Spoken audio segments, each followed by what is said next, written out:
Les hommes de Regragui ont clairement montré aujourd'hui que la CAN sera compliquée pour n'importe quelle nation, favorite ou non.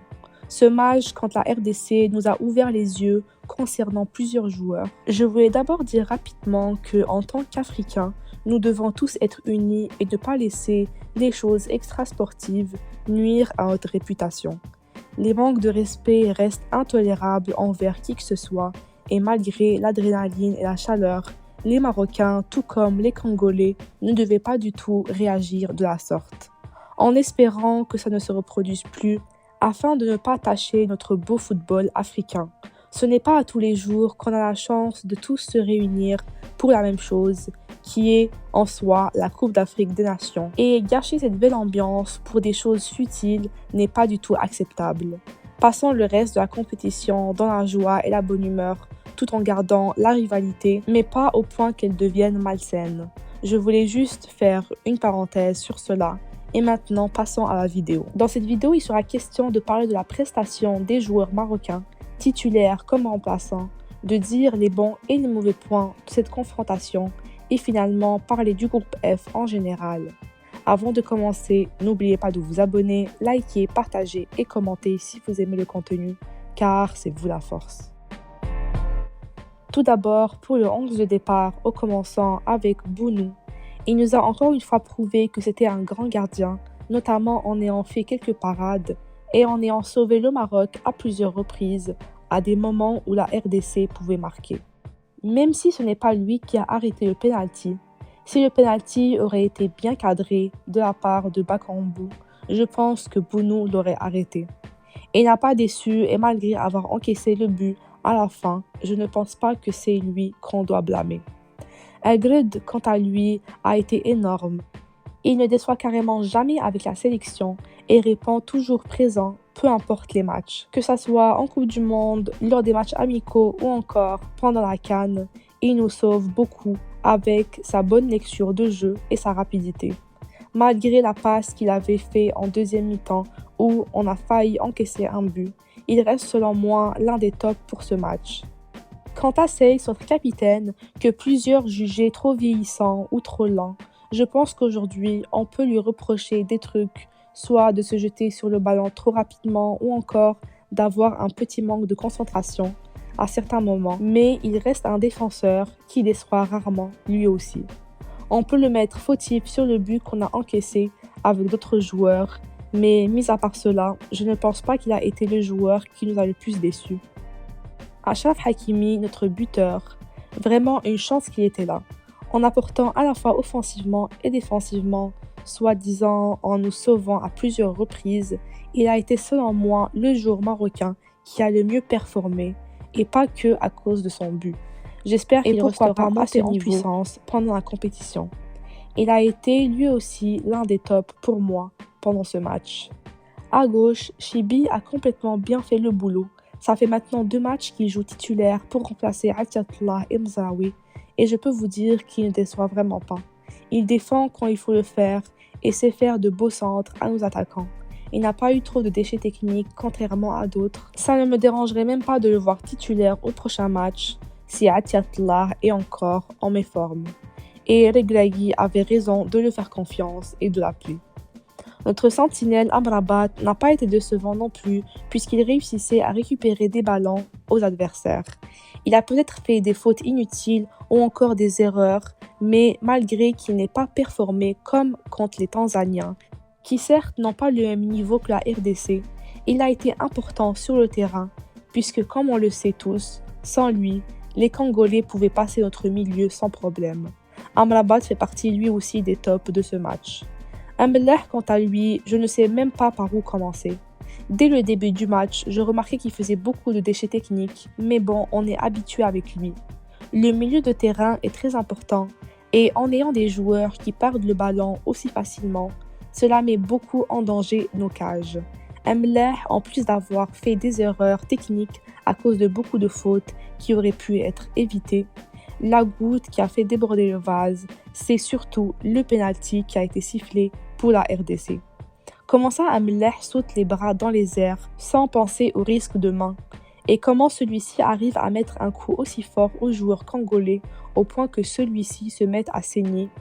Le penalty avait selon moi raison d'être sifflé et une chance que le ballon ne rentre pas. Une belle image que j'ai vue sur les réseaux sociaux, c'est Hakimi en train d'aider le joueur congolais à essuyer son sang après l'altercation avec Mlah. Pour terminer sur Mlah, je trouve que sa présence est très importante, mais en enchaînant toutes ces erreurs, on devra s'en passer pour ne pas risquer de revivre un tel match à l'avenir. Il a été un flop selon moi, et pas juste à cause du penalty. Ounahi, quant à lui, a quasiment été invisible pour moi. Il n'a pas reçu autant de ballons comme face à la Tanzanie, et j'espère le voir plus souvent sur les prochaines confrontations, puisqu'il peut nous apporter beaucoup avec son talent et son petit gabarit. Nos ailiers, quant à eux, ont tous deux été très décevants selon moi, en commençant avec Ziyech qui perdait beaucoup trop de ballons. Au lieu de se concentrer sur ce qu'il maîtrise le mieux, soit les tirs de loin ou encore les centres millimétrés, il tentait de dribbler à des moments qui n'étaient pas nécessaires. Toutefois, il n'a pas été complètement décevant puisqu'il a tout de même failli être l'auteur de plusieurs passes décisives si notre numéro 9 avait été efficace. Il est aussi revenu en défense à quelques reprises en nous sauvant de situations dangereuses. Buffel, notre ailier gauche, a aussi été très décevant. On croyait vraiment que son retour allait faire un très grand bien à l'équipe et je ne dis pas le contraire, mais aujourd'hui il a été très mauvais dans ses prises de décision. On sait que Buffel est un technicien dans l'âme, mais à des moments, pourquoi dribbler au lieu de juste faire une passe? Lui, comme d'autres, ont priorisé le beau jeu, ce qui n'est pas le bienvenu en Afrique, puisque l'efficacité passe avant tout. Il a perdu à maintes reprises le ballon juste parce qu'il tardait trop avec, et à des moments, comme on a pu le voir, il ne prenait pas son temps et tirait n'importe où. Il aurait pu mettre le ballon au fond des cages, mais a décidé de se presser et de tirer le ballon en une touche, ce qui l'a envoyé à plusieurs mètres du but. J'étais vraiment déçue de voir un Buffel à ce niveau, parce que je pensais qu'il allait apporter de la fraîcheur sur le côté gauche, mais finalement pour ce match, ça n'a pas du tout été le cas. Buffel est lui aussi l'un de mes flops pour ce match. Finalement, pour terminer avec notre attaquant de pointe, En-Nesyri, qui fait tout sauf marquer. Défendre, il sait faire du pressing, il sait faire, mais quand c'est pour faire son travail, qui est de marquer, on voit qu'il y a de la difficulté dans ça. Je sais que En-Nesyri est un soi-disant homme des grands moments, qui met souvent des buts importants, mais on a besoin d'un numéro 9 qui sait marquer, peu importe les circonstances. Il rate beaucoup trop de contrôle et perd souvent le ballon. Malgré qu'il soit l'un des meilleurs du monde avec sa tête, il reste très maladroit, en espérant qu'il revienne à un plus haut niveau, parce qu'on a vraiment besoin d'un neuf de qualité pour les prochains matchs.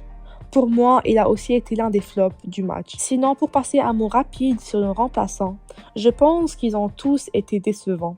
Normalement, dans des circonstances de la sorte, quand un remplaçant rentre, c'est pour apporter de la fraîcheur physique et du dynamisme.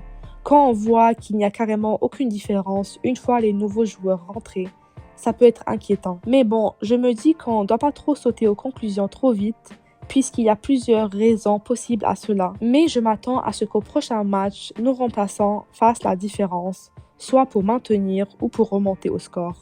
Pour maintenant parler des bons et des mauvais points, en commençant par les mauvais. Tout d'abord, on a pu voir un relâchement des joueurs en deuxième mi-temps, qui laissait carrément la RDC poser son jeu, faire ses passes et aller jusqu'au but sans que personne ne l'arrête. Peut-être que c'est à cause de la chaleur et de l'humidité, mais il ne reste que pour gagner une compétition continentale, il faut savoir jouer, quelles que soient les circonstances. Mais je comprends tout à fait que nos joueurs ont trouvé ça difficile, surtout qu'ils ne sont pas habitués de jouer dans une telle chaleur.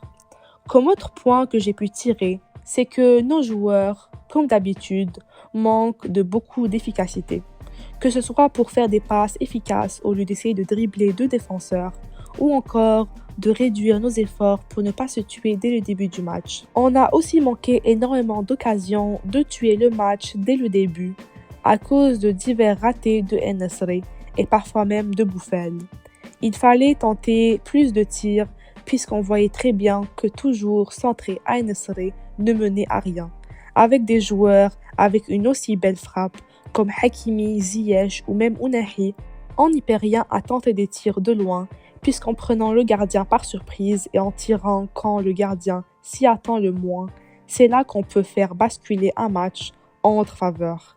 Il y a plusieurs autres points négatifs que j'aurais pu mentionner, mais bon, autour de l'Eglagui de corriger ses erreurs, et j'espère qu'au prochain match, on verra un autre Maroc. Pour les points positifs du match, je peux d'abord dire que l'important, c'est qu'on n'a pas perdu ce match. Quand on voit cette deuxième mi-temps où le Maroc a beaucoup subi, il faut se dire qu'au moins on a réussi à sortir de cette confrontation avec au moins un point, ce qui est mieux que rien. On reste premier de notre groupe après cette deuxième journée de groupe, ce qui est le plus important selon moi. Un autre point positif, c'est qu'au moins ce match n'est pas arrivé lors des phases éliminatoires. Les prochains matchs seront impardonnables puisque dès le prochain, on devra gagner le match pour s'assurer un bon parcours dans les phases éliminatoires. Finalement, pour faire un point sur le groupe F, le Maroc reste en première place avec 4 points et 3 de différence de but. La RDC suit juste derrière avec 2 points, tout comme la Zambie, et en dernier la Tanzanie avec 1 point et moins 3 de différence de but. Quand on voit le classement, on peut voir que rien n'est encore joué. Les 4 nations ont leur chance de passer, tout comme dans les autres groupes, où on peut voir à quel point cette compétition est serrée. Je pense qu'il en sera de même pour les phases éliminatoires et qu'aucune équipe ne peut être certaine de passer chaque tour sans problème. C'est comme ça qu'on voit qu'il n'y a plus de petites équipes en Afrique, puisque plusieurs ont mené en échec de soi-disant grandes nations du football africain. Tout se jouera dans cette dernière journée de phase de poule qui sera certainement encore pleine de surprises.